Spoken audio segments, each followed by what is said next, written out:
നിങ്ങൾക്കറിയാമോ, മരിച്ചവരോട് സംസാരിക്കാൻ കഴിയുന്ന സ്പിരിറ്റ് റേഡിയോ എന്ന നിഗൂഢതയ്ക്ക് പിന്നിലെ യാഥാർത്ഥ്യം എന്താണെന്ന്? 1901 ഒരു ഇരുണ്ട രാത്രി അമേരിക്കയിലെ കൊളറാഡോ സ്പ്രിങ്സിലുള്ള പരീക്ഷണശാലയിൽ ലോകം കണ്ടതിൽ വെച്ച് ഏറ്റവും മികച്ച ശാസ്ത്രജ്ഞരിൽ ഒരാളായ നിക്കോള ടെസ്ല ഒറ്റയ്ക്കായിരുന്നു. ചുറ്റും കൂറ്റൻ കോയിലുകളും വിചിത്രമായ യന്ത്രങ്ങളും ഇടവിട്ട് മിന്നുന്ന വൈദ്യുത വെളിച്ചവും മാത്രം. അപ്പോഴാണ് അദ്ദേഹത്തിൻ്റെ റേഡിയോ റിസീവറിൽ വളരെ കൃത്യതയുള്ളതും എന്നാൽ അസാധാരണവുമായ ചില ശബ്ദങ്ങൾ കേൾക്കാൻ തുടങ്ങിയത്. അതൊരു സാധാരണ പശ്ചാത്തല ശബ്ദമായിരുന്നില്ല. ആ നിമിഷത്തെക്കുറിച്ച് അദ്ദേഹം തൻ്റെ ഡയറിയിൽ കുറിച്ചത് ഇങ്ങനെയാണ്: എൻ്റെ ആദ്യത്തെ നിരീക്ഷണങ്ങൾ എന്നെ ശരിക്കും ഭയപ്പെടുത്തി. കാരണം അതിൽ വളരെ നിഗൂഢമായ, ഒരുപക്ഷെ അമാനുഷികമായ എന്തോ ഒന്ന് ഉണ്ടായിരുന്നു. ആ രാത്രിയിൽ ഞാൻ എൻ്റെ പരീക്ഷണശാലയിൽ തികച്ചും ഒറ്റയ്ക്കായിരുന്നു. ഈ ഒരു ചെറിയ കുറിപ്പിൽ നിന്നാണ് 20-ാം നൂറ്റാണ്ടിൻ്റെ ഏറ്റവും വലിയ ശാസ്ത്രീയ കെട്ടുകഥകളിലൊന്ന് ജന്മമെടുത്തത്. ടെസ്ല മരിച്ചവരോട് സംസാരിക്കാൻ കഴിയുന്ന ഒരു സ്പിരിറ്റ് റേഡിയോ അഥവാ പ്രേത റേഡിയോ നിർമ്മിച്ചുവെന്ന അഭ്യൂഹങ്ങൾ അവിടെ തുടങ്ങുകയായിരുന്നു. ഈ വിഷയം ഇന്നും പ്രസക്തമാകുന്നത് എന്തുകൊണ്ടാണെന്ന് നമ്മൾ ചിന്തിക്കേണ്ടതുണ്ട്. ശാസ്ത്രവും അന്ധവിശ്വാസവും തമ്മിലുള്ള അതിർവരമ്പുകൾ മായ്ച്ചു കളയുന്ന ഒരു ചരിത്ര സംഭവമാണിത്. ആധുനിക ലോകത്തിന് വൈദ്യുതിയും വയർലെസ് ആശയവിനിമയവും സമ്മാനിച്ച മനുഷ്യൻ അദൃശ്യ ശക്തികളുമായി ആശയവിനിമയം നടത്താൻ ശ്രമിച്ചുവെന്നത് കേൾക്കാൻ തന്നെ വലിയ കൗതുകം ഉണർത്തുന്ന കാര്യമാണ്. ഇന്നത്തെ കാലത്ത് പോലും ഇന്റർനെറ്റിലും വീഡിയോകളിലും ഈ വിഷയം സജീവമായി ചർച്ച ചെയ്യപ്പെടുന്നു. ടെസ്ലയുടെ ഈ കണ്ടെത്തലിന് പിന്നിലെ യഥാർത്ഥ ശാസ്ത്രം എന്തായിരുന്നുവെന്നും നൂറ്റാണ്ടുകളോളം നീണ്ടുനിന്ന ഈ ഊഹാപോഹങ്ങൾക്ക് എങ്ങനെ തുടക്കമായി എന്നും മനസ്സിലാക്കുന്നത് മനുഷ്യന്റെ ഭാവനയും ശാസ്ത്രവും എങ്ങനെ പരസ്പരം ഇടകലരുന്നു എന്ന് തിരിച്ചറിയാൻ നമ്മെ സഹായിക്കും.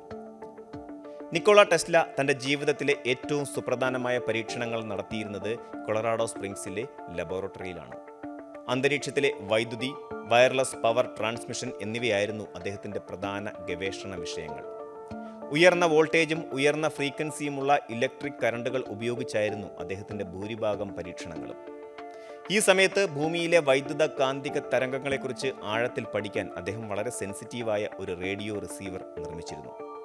ഇന്നത്തെ കാലത്തെ ക്രിസ്റ്റൽ റേഡിയോകൾക്ക് സമാനമായ ഒരു സാങ്കേതിക വിദ്യയായിരുന്നു അത്. ഇടിമിന്നലുകളുടെയും അന്തരീക്ഷത്തിലെ മറ്റു വൈദ്യുത മാറ്റങ്ങളെയും നിരീക്ഷിക്കുകയായിരുന്നു അദ്ദേഹത്തിൻ്റെ ലക്ഷ്യം. റേഡിയോ സാങ്കേതിക വിദ്യ അതിൻ്റെ ശൈശവാവസ്ഥയിൽ മാത്രം നിന്നിരുന്ന ആ കാലഘട്ടത്തിൽ വായുവിലൂടെ ശബ്ദങ്ങളോ സിഗ്നലുകളോ കൈമാറാൻ കഴിയുമെന്ന് മനുഷ്യൻ ചിന്തിച്ചു തുടങ്ങുന്നതേ ഉണ്ടായിരുന്നുള്ളൂ. ആകാശത്ത് അദൃശ്യമായ തരംഗങ്ങൾ ഉണ്ടെന്നുള്ളത് അന്നൊരു മാന്ത്രിക വിദ്യ പോലെയാണ് ആളുകൾ കണ്ടിരുന്നത്. ഒരു രാത്രി പരീക്ഷണങ്ങളിൽ മുഴുകിയിരിക്കുമ്പോൾ ഉപകരണത്തിൽ ചില പ്രത്യേക താളത്തിലുള്ള സിഗ്നലുകൾ അദ്ദേഹം കേട്ടു. 1, 2, 3 അങ്ങനെ എണ്ണാൻ കഴിയുന്ന തരത്തിലുള്ള വളരെ കൃത്യമായ ശബ്ദങ്ങളായിരുന്നു അവ. പ്രകൃതിദത്തമായ ഇടിമിന്നലുകൾ ഉണ്ടാക്കുന്ന ക്രമരഹിതമായ ശബ്ദങ്ങളിൽ നിന്ന് തികച്ചും വ്യത്യസ്തമായിരുന്നു അത്. അന്നത്തെ കാലത്ത് മറ്റ് ശാസ്ത്രജ്ഞന്മാരാരും ഇത്തരം സിഗ്നലുകൾ കേട്ടിരുന്നില്ല. താൻ ഭൂമിക്ക് പുറത്തു നിന്നുള്ള ഒരു സന്ദേശം ആദ്യമായി കേൾക്കുന്ന മനുഷ്യനാണെന്ന് അദ്ദേഹം വിശ്വസിച്ചു. പ്രപഞ്ചത്തിൻ്റെ ഏതെങ്കിലും ഒരു കോണിൽ നിന്ന് അന്യഗ്രഹ ജീവികൾ, പ്രത്യേകിച്ച് ചൊവ്വാഗ്രഹത്തിലുള്ളവർ, നമ്മോട് ആശയവിനിമയം നടത്താൻ ശ്രമിക്കുകയാണോ എന്ന ചിന്തയായിരുന്നു അദ്ദേഹത്തിൻ്റെ മനസ്സിൽ ആദ്യം വന്നത്. തൻ്റെ ഈ കണ്ടെത്തൽ ലോകത്തെ മാറ്റിമറിക്കുമെന്ന് അദ്ദേഹം ഉറച്ചു വിശ്വസിച്ചു. ഇവിടെയാണ് ചരിത്രത്തിലെ ഏറ്റവും വലിയ വഴിത്തിരിവ് സംഭവിക്കുന്നത്. ടെസ്ല ഒരിക്കലും മരിച്ചവരോട് സംസാരിക്കാൻ ഒരു യന്ത്രം നിർമ്മിക്കാൻ ശ്രമിച്ചിട്ടില്ല എന്നുള്ളതാണ് പരമാർത്ഥം. അദ്ദേഹം കേട്ട ശബ്ദങ്ങൾ അന്യഗ്രഹ ജീവികളുടേതാണെന്ന് അദ്ദേഹം വിശ്വസിച്ചു. 19-ാം നൂറ്റാണ്ടിൻ്റെ അവസാനത്തിൽ കൊളിയേഴ്സ് വീക്ക്ലി എന്ന മാസികയിൽ അദ്ദേഹം ഒരു ലേഖനം എഴുതുകയുണ്ടായി. അതിൽ താൻ കേട്ട സിഗ്നലുകളെക്കുറിച്ചും ചൊവ്വാഗ്രഹത്തിൽ നിന്നുള്ള സന്ദേശങ്ങളാകാം അതെന്നുമുള്ള തൻ്റെ നിഗമനങ്ങളും അദ്ദേഹം ലോകത്തോട് വിശദീകരിച്ചു. എന്നാൽ കാലക്രമേണ ഈ സത്യം വലിയ രീതിയിൽ വളച്ചൊടിക്കപ്പെട്ടു. ആ കാലഘട്ടത്തിൽ പാശ്ചാത്യ രാജ്യങ്ങളിൽ മരിച്ചവരുമായി സംസാരിക്കുന്ന ഒരു പ്രസ്ഥാനം വളരെ സജീവമായിരുന്നു. ആത്മാക്കളോട് സംസാരിക്കാൻ സഹായിക്കുന്ന യന്ത്രങ്ങളെക്കുറിച്ചുള്ള കഥകൾ ജനങ്ങൾക്ക് വളരെ പ്രിയപ്പെട്ടതായിരുന്നു. എളുപ്പത്തിൽ വിശ്വസിക്കാൻ കഴിയുന്ന ഇത്തരം കെട്ടുകഥകൾ കാട്ടുതീ പോലെ പടർന്നു. ടെസ്ല തൻ്റെ ഡയറിയിൽ ഉപയോഗിച്ച അമാനുഷികം, നിഗൂഢം എന്നീ വാക്കുകൾ അന്ധവിശ്വാസികൾ വളരെ എളുപ്പത്തിൽ ഏറ്റെടുത്തു. അന്യഗ്രഹ ജീവികളുടെ സിഗ്നലുകൾ എന്നതിന് പകരം അത് മരിച്ചവരുടെ ആത്മാക്കളുടെ ശബ്ദമാണെന്ന് അവർ വ്യാപകമായി പ്രചരിപ്പിച്ചു. അങ്ങനെയാണ് അദ്ദേഹത്തിൻ്റെ റേഡിയോ റിസീവർ ചരിത്രത്തിൽ സ്പിരിറ്റ് റേഡിയോ ആയി രൂപാന്തരപ്പെടുന്നത്. ഇന്റർനെറ്റിൻ്റെ കടന്നുവരവോടെ ഈ കെട്ടുകഥകൾക്ക് കൂടുതൽ പ്രചാരം ലഭിച്ചു. പഴയ പത്രക്കുറിപ്പുകളും ടെസ്ലയുടെ ഡയറി കുറിപ്പുകളും തെറ്റായി വ്യാഖ്യാനിക്കപ്പെട്ടു. ടെസ്ലയെപ്പോലെ ലോകം കണ്ട ഒരു മഹാപ്രതിഭ ആത്മാക്കളോട് സംസാരിക്കാൻ ശ്രമിച്ചു എന്ന് പറയുന്നത് ആളുകളിൽ അതിയായ കൗതുകം സൃഷ്ടിച്ചു. യാഥാർത്ഥ്യത്തിൽ വളരെ കൃത്യമായ ഭൗതികവാദിയായ ഒരു ശാസ്ത്രജ്ഞനായിരുന്നു അദ്ദേഹം. പ്രപഞ്ചത്തിലെ എല്ലാ കാര്യങ്ങൾക്കും ശാസ്ത്രീയമായ വിശദീകരണമുണ്ടെന്ന് അദ്ദേഹം ഉറച്ചു വിശ്വസിച്ചിരുന്നു. എങ്കിലും ആ നിഗൂഢമായ ഉപകരണത്തിന് ചുറ്റും വളർന്നു വന്ന കഥകൾ കാലങ്ങളോളം യഥാർത്ഥ സത്യത്തെ മറച്ചുവെച്ചു. എങ്കിൽ പിന്നെ അന്ന് രാത്രി ടെസ്ല കേട്ട ആ വിചിത്രമായ ശബ്ദങ്ങൾ യഥാർത്ഥത്തിൽ എന്തായിരുന്നു? ആധുനിക ശാസ്ത്രജ്ഞന് ഇന്ന് അതിന് വളരെ കൃത്യമായ ഉത്തരമുണ്ട്. അദ്ദേഹം ഉപയോഗിച്ചിരുന്ന ഉപകരണം വളരെ താഴ്ന്ന ഫ്രീക്വൻസിയിലുള്ള അഥവാ VLF റേഡിയോ തരംഗങ്ങൾ പിടിച്ചെടുക്കാൻ ശേഷിയുള്ളതായിരുന്നു. ഭൂമിയുടെ അന്തരീക്ഷത്തിൽ വലിയ ഇടിമിന്നലുകൾ ഉണ്ടാകുമ്പോൾ ഇവ വളരെ ശക്തമായ വൈദ്യുത കാന്തിക തരംഗങ്ങൾ പുറപ്പെടുവിക്കുമായിരുന്നു. ഈ തരംഗങ്ങൾ ഭൂമിയുടെ കാന്തിക മണ്ഡലത്തിലൂടെ സഞ്ചരിക്കുകയും പ്രത്യേകതരം ശബ്ദങ്ങളായി മാറുകയും ചെയ്യുന്നു. ഒരു VLF റിസീവറിലൂടെ ഈ തരംഗങ്ങൾ കേൾക്കുമ്പോൾ പക്ഷികൾ ചിലയ്ക്കുന്നത് പോലെയോ മനുഷ്യർ വിസിലടിക്കുന്നത് പോലെയോ അല്ലെങ്കിൽ ദൂരെ നിന്ന് ആരോ ശബ്ദം താഴ്ത്തി സംസാരിക്കുന്നത് പോലെയോ ഒക്കെ തോന്നും. തികച്ചും അപരിചിതമായ ഈ ശബ്ദങ്ങൾ അന്ന് ടെസ്ലയെ ആശയക്കുഴപ്പത്തിലാക്കിയതിൽ ഒരു അത്ഭുതവുമില്ല. നൂതനമായ സോഫ്റ്റ്വെയറുകൾ ഉപയോഗിച്ച് നടത്തിയ ആധുനിക ശബ്ദ വിശകലന പരീക്ഷണങ്ങൾ ഈ വസ്തുത ശരിവയ്ക്കുന്നുണ്ട്. ഇതുകൂടാതെ വ്യാഴം പോലെയുള്ള മറ്റ് ഗ്രഹങ്ങളിൽ നിന്നുള്ള വൈദ്യുത കാന്തിക പുറന്തള്ളലുകൾ അദ്ദേഹം തന്റെ ഉപകരണത്തിലൂടെ പിടിച്ചെടുത്തിരിക്കാമെന്നും ആധുനിക ഗവേഷകർ വിലയിരുത്തുന്നുണ്ട്. 1996 നടന്ന വളരെ പ്രശസ്തമായ ഒരു പഠനത്തിൽ വ്യാഴത്തിന്റെ ഉപഗ്രഹമായ അയോയിൽ നിന്നുള്ള പ്രകൃതിദത്തമായ തരംഗങ്ങളാകാം അദ്ദേഹം കേട്ടതെന്ന് ശാസ്ത്രജ്ഞർ അഭിപ്രായപ്പെടുന്നു. ഇതിനൊപ്പം ചേർത്ത് വായിക്കേണ്ട മറ്റൊരു ശാസ്ത്രീയ വസ്തുതയാണ് പരീഡോളിയ എന്ന മനഃശാസ്ത്രപരമായ പ്രതിഭാസം. ക്രമരഹിതമായ ശബ്ദങ്ങളിൽ നിന്നോ കാഴ്ചകളിൽ നിന്നോ നമുക്ക് പരിചിതമായ രൂപങ്ങളോ ശബ്ദങ്ങളോ കണ്ടെത്താനുള്ള മനുഷ്യ മസ്തിഷ്കത്തിന്റെ പ്രവണതയാണിത്. മേഘങ്ങളിൽ നോക്കുമ്പോൾ മൃഗങ്ങളുടെ രൂപങ്ങൾ കാണുന്നതും വെറും ഇലക്ട്രോണിക് ശബ്ദങ്ങളിൽ നിന്ന് മനുഷ്യരുടെ സംസാരം കേൾക്കുന്നതുമായി തോന്നുന്നതും ഈ പ്രതിഭാസം കാരണമാണ്. അന്ന് കേട്ട ശബ്ദങ്ങളിൽ ബുദ്ധിപരമായ ഒരു സന്ദേശം ഒളിച്ചിരിപ്പുണ്ടെന്ന് ടെസ്ലയ്ക്ക് തോന്നിയത് അദ്ദേഹത്തിന്റെ മനസ്സിന്റെ ഈയൊരു തോന്നൽ കൊണ്ടാകാം. നൂറ്റാണ്ടുകൾക്ക് മുമ്പ് ഇത്തരം ശാസ്ത്രീയ സത്യങ്ങളൊന്നും ആർക്കും അറിയാമായിരുന്നില്ല എന്നതാണ് ഈ വലിയ അബദ്ധത്തിന് കാരണം. ഈ ചരിത്രകഥ പൂർണ്ണമാകണമെങ്കിൽ തോമസ് ആൽവ എഡിസൺ എന്ന മറ്റൊരു മഹാപ്രതിഭയെ കൂടി നമ്മൾ ഈ സന്ദർഭത്തിൽ ഓർക്കേണ്ടതുണ്ട്. ഡയറക്റ്റ് കറണ്ടും ആൾട്ടർനേറ്റിംഗ് കറണ്ടും തമ്മിലുള്ള ഇരുവരുടെയും ചരിത്രപ്രസിദ്ധമായ പോരാട്ടം ശാസ്ത്രലോകത്ത് എല്ലാവർക്കും അറിയാവുന്നതാണ്. എന്നാൽ ഇതിനു പുറമെ മരണാനന്തര ജീവിതത്തെക്കുറിച്ചുള്ള പരീക്ഷണങ്ങളിലും ഇവർ തമ്മിൽ കടുത്ത മത്സരമുണ്ടായിരുന്നു എന്നൊരു മിഥ്യാധാരണ കൂടി ചരിത്രത്തിൽ നിലവിലുണ്ട്. 1920കളിൽ എഡിസൺ ഒരു പ്രശസ്തമായ മാസികയ്ക്ക് നൽകിയ അഭിമുഖത്തിൽ മരിച്ചവരുമായി ആശയവിനിമയം നടത്താൻ കഴിയുന്ന ഒരു യന്ത്രം താൻ നിർമ്മിക്കാൻ ഉദ്ദേശിക്കുന്നുവെന്ന് പറഞ്ഞിരുന്നു. ഊർജത്തെ നശിപ്പിക്കാൻ കഴിയില്ല എന്ന ശാസ്ത്ര തത്വത്തെ അടിസ്ഥാനമാക്കിയായിരുന്നു അദ്ദേഹത്തിന്റെ ഈ വലിയ ആശയം. മനുഷ്യന്റെ വ്യക്തിത്വവും ബോധവും ഒരുതരം ഊർജമാണെന്നും മരണശേഷം അത് പ്രപഞ്ചത്തിൽ എവിടെയെങ്കിലും അവശേഷിക്കുന്നുണ്ടെങ്കിൽ അതിനെ അതിസൂക്ഷ്മമായ ഉപകരണങ്ങൾ ഉപയോഗിച്ച് കണ്ടെത്താനാകും എന്നുമായിരുന്നു എഡിസൺ കരുതിയിരുന്നത്. എന്നാൽ എഡിസൺ ഒരിക്കലും അത്തരത്തിലൊരു സ്പിരിറ്റ് ഫോൺ പൂർത്തിയാക്കുകയോ പൊതുജനങ്ങൾക്ക് മുമ്പിൽ അത് പ്രവർത്തിച്ച് കാണിക്കുകയോ ചെയ്തിട്ടില്ല. അദ്ദേഹത്തിന്റെ മരണശേഷം അങ്ങനെയൊരു യന്ത്രത്തിന്റെ രൂപരേഖകളോ ഭാഗങ്ങളോ എവിടെ നിന്നും കണ്ടുകിട്ടിയിട്ടുമില്ല.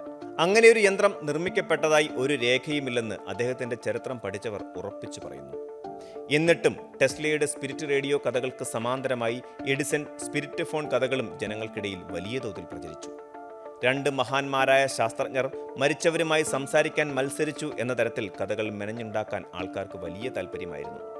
ഈ രണ്ട് ശാസ്ത്രജ്ഞരുടെ ജീവിതവും അവരുടെ പരീക്ഷണങ്ങളും ആധുനിക കാലത്തെ കെട്ടുകഥകൾ നിർമ്മിക്കുന്നവരും എങ്ങനെയാണ് തങ്ങൾക്ക് അനുകൂലമായി ഉപയോഗിക്കുന്നത് എന്നതിൻ്റെ ഏറ്റവും മികച്ച ഉദാഹരണമാണിത്. യാഥാർത്ഥ്യത്തിൽ പ്രേതങ്ങളെ കണ്ടെത്താൻ ഇവർ തമ്മിൽ അങ്ങനെയൊരു മത്സരമേ ഉണ്ടായിരുന്നില്ല എന്നതാണ് യഥാർത്ഥ ചരിത്ര സത്യം. ഇന്ന് നിങ്ങൾ ഇന്റർനെറ്റിൽ തിരഞ്ഞാൽ ടെസ്ല സ്പിരിറ്റ് റേഡിയോ എങ്ങനെ സ്വന്തമായി വീട്ടിൽ നിർമ്മിക്കാം എന്നതിനെക്കുറിച്ചുള്ള നൂറുകണക്കിന് ലേഖനങ്ങളും വീഡിയോകളും കാണാൻ സാധിക്കും.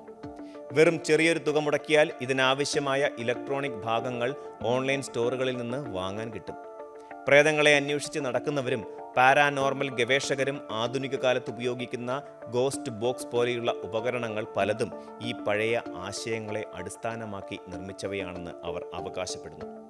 റേഡിയോ തരംഗങ്ങളെ അതിവേഗം സ്കാൻ ചെയ്യുകയും അതിലൂടെ ഉണ്ടാകുന്ന പാശ്ചാത്തല ശബ്ദങ്ങളിൽ നിന്ന് ആത്മാക്കളുടെ സന്ദേശങ്ങൾ കണ്ടെത്തുകയുമാണ് ഇത്തരം യന്ത്രങ്ങൾ ചെയ്യുന്നത്.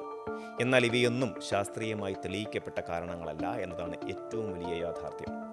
പഴയ VLF സിഗ്നലുകളുടെ കാര്യം പറഞ്ഞതുപോലെ റേഡിയോ സ്റ്റേഷനുകളിൽ നിന്നുള്ള ശബ്ദശകലങ്ങളും അന്തരീക്ഷത്തിലെ വൈദ്യുത ശബ്ദങ്ങളും ചേരുമ്പോൾ ഉണ്ടാകുന്ന അർത്ഥമില്ലാത്ത ശബ്ദങ്ങളെയാണ് പലരും ആത്മാക്കളുടെ സന്ദേശങ്ങളായി തെറ്റിദ്ധരിക്കുന്നത്. നൂറ്റാണ്ടുകൾ കഴിഞ്ഞിട്ടും മരണാനന്തര ജീവിതത്തെക്കുറിച്ചുള്ള മനുഷ്യന്റെ ഭയം അല്ലെങ്കിൽ അതിയായ കൗതുകം അവസാനിച്ചിട്ടില്ല എന്നാണ് ഇത്തരം ഉപകരണങ്ങളുടെ ഇപ്പോഴത്തെ ജനപ്രീതി നമ്മെ ഓർമ്മിപ്പിക്കുന്നത്. സാങ്കേതികവിദ്യ എത്രമാത്രം വളർന്നാലും അജ്ഞാതമായ കാര്യങ്ങളെക്കുറിച്ചുള്ള മനുഷ്യന്റെ അന്വേഷണങ്ങൾ തുടർന്നുകൊണ്ടേയിരിക്കും. എന്നാൽ ടെസ്ലയെ പോലെയുള്ള ഒരു മഹാശാസ്ത്രജ്ഞനെ കേവലം ഇത്തരം അന്ധവിശ്വാസങ്ങളുടെ ഭാഗമായി ബന്ധപ്പെടുത്തി ഓർക്കുന്നത് അദ്ദേഹത്തിന്റെ യഥാർത്ഥ സംഭാവനകളെ അപമാനിക്കുന്നതിന് തുല്യമാണ്.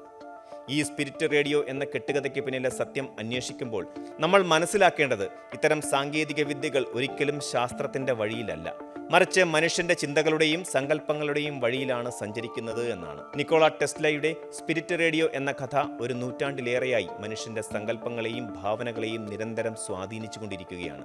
അദ്ദേഹം ഒരു പ്രേത റേഡിയോ നിർമ്മിച്ചിട്ടില്ലെങ്കിലും അദ്ദേഹം അന്ന് നടത്തിയ പരീക്ഷണങ്ങൾ ലോകത്തിന് നൽകിയ പുതിയ അറിവുകൾ വിലമതിക്കാനാവാത്തതാണ്. പ്രപഞ്ചത്തിന്റെ നിഗൂഢമായ ശബ്ദങ്ങൾ കേൾക്കാൻ ശ്രമിച്ച ആദ്യത്തെ മനുഷ്യരിൽ ഒരാളായിരുന്നു അദ്ദേഹം. ഇന്ന് നാം കാണുന്ന റേഡിയോ ആസ്ട്രോണമിയുടെയും അന്യഗ്രഹ ജീവികളെ തിരയുന്ന അത്യാധുനിക പദ്ധതികളുടെയും ആദ്യകാല രൂപമായിരുന്നു ടെസ്ലയുടെ ആ പഴയ പരീക്ഷണങ്ങൾ എന്ന് നിസ്സംശയം പറയാം. മരണാനന്തര ജീവിതത്തിലേക്ക് ഒരു പാലം പണിയുകയായിരുന്നില്ല അദ്ദേഹം അന്ന് ചെയ്തത്, മറിച്ച് അനന്തമായ പ്രപഞ്ചത്തിന്റെ രഹസ്യങ്ങളിലേക്ക് ഒരു വാതിൽ തുറന്നു കൊടുക്കുകയായിരുന്നു അദ്ദേഹം. ആ അർത്ഥത്തിൽ നോക്കുമ്പോൾ ഭൂതകാലത്തെ ആത്മാക്കളെക്കാൾ വലിയൊരു സത്യം അദ്ദേഹം ശാസ്ത്രലോകത്തെ പഠിപ്പിച്ചു. നമ്മുടെ പ്രപഞ്ചം തന്നെ എണ്ണമറ്റ നിഗൂഢതകൾ നിറഞ്ഞതാണ്. അവയെ മനസ്സിലാക്കാൻ നമുക്ക് പ്രേതങ്ങളുടെയോ അന്ധവിശ്വാസങ്ങളുടെയോ യാതൊരു ആവശ്യവുമില്ല. ഒരു രാത്രിയിലെ ഇടിമിന്നലിൽ നിന്നോ ലക്ഷക്കണക്കിന് കിലോമീറ്ററുകൾ അകലെയുള്ള ഒരു ഗ്രഹത്തിൽ നിന്നോ വരുന്ന വൈദ്യുത കാന്തിക തരംഗങ്ങൾ അതിനേക്കാൾ എത്രയോ മനോഹരവും അത്ഭുതകരവുമായ ശാസ്ത്ര സത്യങ്ങളാണ് നമ്മളോട് നിരന്തരം പറയുന്നത്. സാങ്കേതിക വിദ്യയെ മരണാനന്തര ജീവിതത്തിലേക്കുള്ള വെറുമൊരു ടെലഫോണായി കാണുന്നതിന് പകരം ജീവിച്ചിരിക്കുന്ന ഈ അതിശയകരമായ പ്രപഞ്ചത്തെ കൂടുതൽ അടുത്തറിയാനുള്ള ഒരു ഉപകരണമായി നമുക്ക് മാറ്റാം. അതാണ് സ്പിരിറ്റ് റേഡിയോ എന്ന കെട്ടുകഥയ്ക്ക് അപ്പുറം നിക്കോള ടെസ്ല എന്ന ആ വലിയ ശാസ്ത്രജ്ഞൻ വരും തലമുറകൾക്കായി ബാക്കി വെച്ച യഥാർത്ഥ സന്ദേശം. ചരിത്രത്തെ എപ്പോഴും ശാസ്ത്രത്തിന്റെ കണ്ണിലൂടെ കാണാൻ ശീലിക്കുന്നത് ഇത്തരം അബദ്ധങ്ങളെ ഒഴിവാക്കാൻ നമ്മെ തീർച്ചയായും സഹായിക്കും.